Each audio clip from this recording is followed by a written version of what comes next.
오늘 우리에게 들려주시는 하나님의 말씀은 마태복음 15장 21절부터 28절까지 말씀입니다.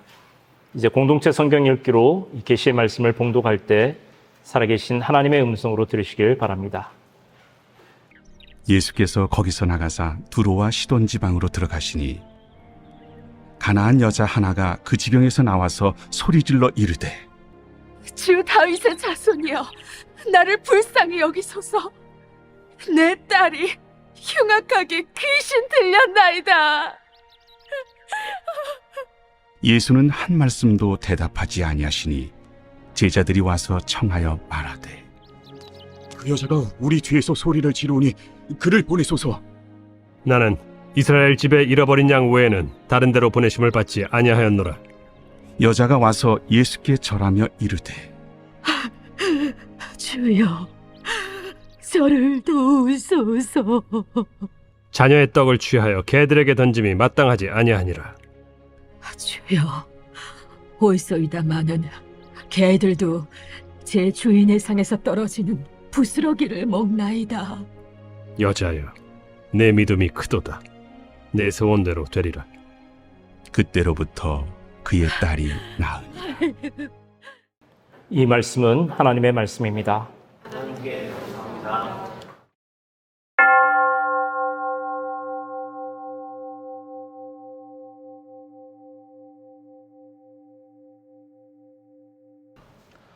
여러분 혹시 미술 전시회에 가보신 적이 있으십니까?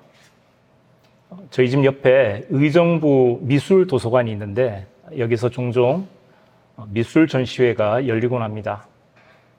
그곳에 가서 전시된 작품을 보면서 때로는 직관적으로 딱 보면 이게 무슨 작품이다, 뭘 그리려고 했다라고 하는 것이 들어오는 작품이 있는가 하면 아무리 봐도 이게 도대체 뭘 그리고 있는지 알 수 없는 그런 작품도 있습니다. 하지만 작품을 해설해주는 도슨트의 설명을 들은 후에 다시 그림을 보면 그제서야 작가가 무엇을 표현하려고 했는지 어렴풋하게 보이는 그런 경험을 한 적이 있습니다. 오늘 말씀은 우리를 어리둥절하게 합니다. 기존에 우리가 아는 예수님과 많이 다른 예수님의 모습을 보여주기 때문입니다. 전체 구도를 보지 않고 부분적인 장면에 꽂혀서 그것만으로 이해하려 할 때는 작가의 의도와 상관없는 나의 생각으로만 작품을 이해할 수밖에 없습니다. 미술 작품인 경우에는 상관없습니다. 작가의 손을 떠난 작품은 바라보는 관객의 것이기도 하기 때문이죠. 하지만 우리의 삶은 그렇지 않습니다. 여전히 우리는 우리를 지으신 하나님의 손길에 닿아 있습니다. 아직 우리는 완성된 작품이 아니기 때문입니다. 여전히 우리를 향하신 하나님의 의도 가운데 살아가고 있기 때문입니다. 오늘 우리는 괴로움 속에 신음하는 딸을 위한 간절한 어머니의 요청을 외면하시는 예수님의 모습을 바라봅니다. 이전까지 우리가 알던 예수님의 모습과 사뭇 다르기 때문에 매우 당혹스럽습니다. 그럼에도 불구하고 우리는 이런 예수님의 모습을 좋게 해석하려 합니다. 여인의 믿음을 시험하시려고 일부러 하신 말씀일 거야. 이런 과정을 통해서 우리도 포기하지 않고 끝까지 믿음을 잃지 말고 더 매달려 기도하라는 교훈을 주시기 위한 말씀일 거야. 이렇게 오늘 본문을 받아들이려고 합니다. 틀린 말씀은 아닙니다. 어쩌면 예수님의 마음속에 이런 의도가 숨어 있었을런지도 모릅니다. 하지만 우리는 알 길이 없습니다. 그저 우리는 예수님의 침묵에, 예수님의 거절에, 예수님의 모욕적인 언사에 어떤 이유가 숨어 있을 것이라고 좋게 해석할 뿐입니다. 여러분은 오늘 예수님의 태도에 얼마나 공감하실 수 있으십니까? 우리는 오늘 이 말씀을 어떻게 받아들여야 할까요? 예수님은 오늘 말씀 속에서 모든 것으로부터 거리를 두시는 것처럼 보입니다. 중요한 율법의 논쟁에서도 또 긴급한 여인의 도움 요청에도 직접 뛰어들지 않으시고 외면하시는 것처럼 보입니다. 바로 앞에 나오고 있는 바리새인들과의 논쟁을 시원하게 끝맺지 않으시고 그 자리를 떠나 두로와 시돈이라고 하는 이방인의 땅으로 물러서는 것에서부터 그런 인상을 강하게 풍깁니다. 왜 예수님은 모든 일에 전심전력하지 않는 것처럼 보일까요? 우리 생각에는 모든 일에 적극적으로 개입하는 것만이 문제를 해결할 수 있는 유일한 길처럼 보입니다. 아니, 적어도 그래야만 문제 해결의 가능성을 열어놓는 길처럼 여겨집니다. 한 걸음 뒤로 물러서는 것은 자신이 없어서 회피하는 것처럼 때로는 비겁하게 보이기도 합니다.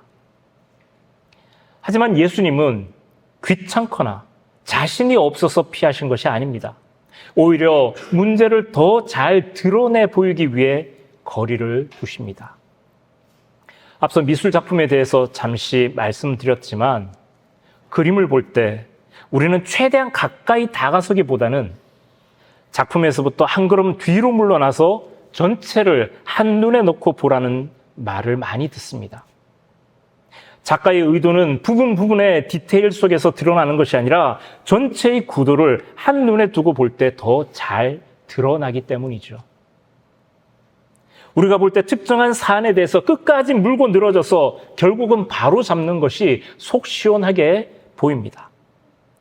사람들의 안타까운 사연을 듣고 일일이 반응하며 그것을 어루만져 주시는 모습을 예수님께 기대하기도 합니다. 왜냐하면 그것은 예수님께서 나의 기도도 그렇게 응답해 주시길, 나의 문제도 그렇게 해결해 주시길 소망하기 때문입니다. 하지만 현실 속에서 우리의 간절한 기도에 하나님은 즉각적인 반응을 주시지 않는 것처럼 보일 때가 많습니다. 오히려 침묵하는 것처럼 여겨집니다.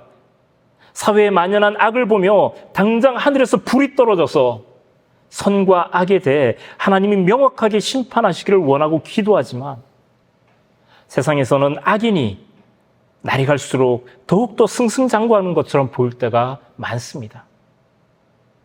하나님의 응답은 우리의 현실적인 삶에서 늘 일정한 거리를 두고 지켜보고 있는 것만 같습니다. 그 거리가 너무 멀기 때문에 실은 하나님이 잘 보이지 않을 때가 더 많습니다. 그래서 우리의 믿음이 늘 흔들립니다. 확신이 약해지기 때문입니다. 하나님은 왜 이렇게 늘 멀게만 느껴지는 것일까요? 우리가 가까이 다가섰을 때 왜 우리의 다가섬보다 하나님의 물러서심이 더 크게 느껴지는 것일까요? 하지만 그럼에도 불구하고 때로는 물러섬을 통해 우리는 더 또렷이 볼 수 있습니다. 하나님이 멀게만 여겨질 때 오히려 하나님의 눈길을 더 가까이 의식할 수 있습니다. 이스라엘 백성들은 나라가 망하고 포로로 끌려간 그 이방 땅에서 하나님의 말씀을 곰곰이 다시 곱씹어 봅니다. 그들을 향한 약속과 변함없는 하나님의 사랑을 그곳에서 다시 한번 확인합니다. 노예로 팔려간 요셉은 어떻습니까? 이집트 땅에서 모진 고생을 하는 동안 하나님의 뜻이 어디 있는지를 서서히 깨닫습니다. 이 힘든 과정을 겪은 이후에야 그는 자기를 팔아넘긴 형들을 만났을 때 비로소 형들에게 자신 있게 말합니다. 하나님이 큰 구원으로 당신들의 생명을 보존하고 당신들의 후손을 이 세상에 두시려고 나를 당신들보다 이곳에 먼저 보내셨습니다. 아버지 품 안에서 안정된 생활을 할 때는 미처 보지 못했던 하나님의 돌보심과 사랑이 하나님으로부터 거리가 멀어진 상태에서 새롭게 조명되기 시작한 것이죠. 오늘 예수님의 행보도 마찬가지입니다. 예수님은 가나안 여인에게 나는 이스라엘 집의 잃어버린 양을 위해 보내심을 받은 존재라 말씀합니다. 하지만 이 말씀은 지금 이스라엘 땅을 떠나 이방인의 땅인 두로와 시돈 지방에서 하신 말씀입니다. 그것도 앞서 예루살렘에서 내려온 바리새인들과 서기관들, 그들과 심하게 대립한 상태에서 이 말씀을 들려주십니다. 가나안 여인을 향해 하신 말씀이지만 실은 앞서 예수님과 논쟁을 벌였던 그 바리새인들, 그 서기관들을 염두에 두고 하신 말씀이기도 합니다. 이방 여인조차 예수님을 주 다윗의 자손, 즉 메시아라고 고백합니다. 가장 멀리 있는 사람도 알아보는 이 사실을 늘 말씀 곁에 있다라고 자부하는 사람들이 몰라봤습니다. 하나님의 선택을 받았다고 자부하는 사람들이 알아보지 못합니다. 그들이야말로 목자의 품에서 떠난 잃어버린 양들이었습니다. 가나안 여인의 반의 반만큼이라도 이스라엘 사람들이 간절했다면 얼마나 좋았을까요? 다윗의 자손이여 나를 불쌍히 여기소서라고 하는 간청은 가나안 여인이 아니라 이스라엘 땅에서 살아가는 사람들의 입에서 나와야 마땅한 간청이었습니다. 이 아픈 손가락들을 향한 주님의 안타까움이 예수님의 사명인식에서 드러나고 있습니다. 가나안 여인의 적극적이고도 올바른 간청을 볼 때 예수님에게는 이스라엘 사람들의 인식이 더 안타깝고 아쉽게 여겨지진 않았을까요? 한편 오늘 이 가나안 여인을 향해서는 자녀의 떡을 취하여 개들에게 던짐이 마땅하지 않다고 예수님이 말씀하십니다. 가뜩이나 아픈 딸로 인해 상처받은 마음에 소금을 뿌리는 말씀처럼 들립니다. 하지만 이 여인은 아랑곳하지 않았습니다. 예수님의 말씀에 반박하지도 실망하지도 않았습니다. 오히려 그 말씀이 옳다고 맞장구를 칩니다. 주여 옳소이다만 개들도 제 주인의 상에서 떨어지는 부스러기를 먹나이다. 앞선 예수님의 말씀만큼이나 충격적인 대답입니다. 양과 개는 목축업에 종사하는 사람들에게 밀접한 두 종류의 동물이었습니다. 이스라엘 백성들은 비록 지금 농경사회를 살아가고 있었지만 광야 시대 유목민족이었던 자기 조상들의 DNA를 잊지 않고 살아가고 있었습니다. 그래서 성경에는 자주 양에 대한 비유가 등장합니다. 여호와를 목자로 자신들을 양으로 고백하는 시편을 늘 암송하고 다녔습니다. 한편 목자에게는 또한 중요한 동반자로 개가 있었습니다. 양을 치기 위해서는 개가 반드시 필요했기 때문이죠. 하지만 그에 비해서 성경에서는 개를 주로 부정한 용어로 사용되곤 했습니다. 바깥에서 부정한 동물의 시체를 접하거나 더러운 것을 먹는다는 생각 때문이었습니다. 그런데 여기서 집에서 키우는 작은 강아지는 예외로 취급했습니다. 집안에서 늘 사람들이 먹는 음식 가운데 남은 것을 함께 먹는 존재였습니다. 오늘 말씀 속에서 예수님은 바로 이렇게 집에서 키우는 작은 개를 지칭하는 퀴나리온이라고 하는 단어를 사용하십니다. 바깥에 주인 없이 떠돌아다니는 그 큰 개와는 다른 용어입니다. 여인은 이 사실을 놓치지 않았습니다. 주인의 식탁에 어린 자녀들만 있는 것이 아니라 그 식탁 아래 집안에서 함께 키우고 함께 살아가는 개들도 있다고 말합니다. 자녀들이 식사할 때 주인의 사랑스러운 반려견들도 그 아래에서 함께 식사하는 것이 이상한 일이 아니라고 말합니다. 그렇습니다. 지금 여인은 하나님 나라에 이방인을 위한 자리도 마련되어 있음을 당당하게 주장합니다. 이 가나안 여인의 믿음은 단지 자기 딸을 낫게 해주실 것이라는 1차적인 믿음의 고백이 아니었습니다. 하나님이 베푸시는 은혜는 비록 작은 부스러기 조각이라 할지라도 충분히 크다라고 하는 놀라운 고백이었습니다. 주님 안에서는 누구든지 그 은혜를 받아 누릴 수 있다는 놀라운 믿음의 고백이었습니다. 우리는 이미 주님 안에서 주님과 함께 살아가는 존재라는 믿음의 고백이었습니다. 제자들보다 훨씬 나은 믿음입니다. 이스라엘의 그 누구도 하지 못했던 믿음의 고백이었습니다. 그래서 이 여인은 내 믿음이 크다라고 하는 말씀을 예수님께 들을 수 있었던 것입니다. 이 가나안 여인은 다른 사람이 아닙니다. 오늘을 살아가면서 저마다 문제를 가지고 살아가는 우리들의 표상입니다. 아무 곳에도 기댈 것 없는 막다른 벼랑 앞에 서 있는 존재가 가나안 여인인 동시에 바로 우리들입니다.